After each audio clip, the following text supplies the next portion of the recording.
Il-ħidma tal-Qorti Ewropea tal-Awdituri hija importanti ħafna sabiex iċ-ċittadini Ewropej ikollhom serħan tal-moħħ kif qed jintefqu l-fondi Ewropej li jiġu allokati u biex l-Unjoni Ewropea tkun eqreb lejn iċ-ċittadini tal-pajjiżi membri.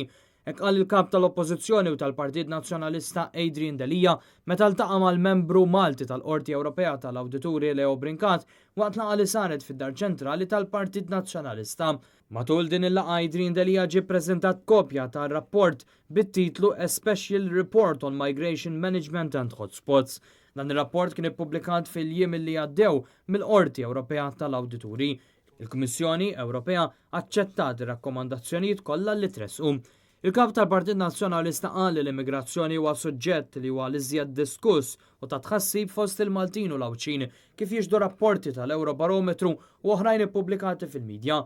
Qal li rapporti bħal dan huma importanti u jgħinu biex issir diskussjoni mhux biss dwar il-ħarsien tal-periferija u l-frontieri Ewropej, imma wkoll fil-kuntest tal-investiment li għandu jsir u r-risorsi li għandhom jiġu allokati. Matul din il-laqgħa l-kap tal-Oppożizzjoni u tal-Partit Nazzjonalista Adrian Delija kien akkumpanjat mis-Segretarju Ġenerali tal-Partit Nazzjonalista Clyde Puli fil-waqt li l-membru Malti tal-Qorti Ewropea tal-Awdituri Leo Brincat kien akkumpanjat mit-Chief of Cabinet Romuald Kayibanda.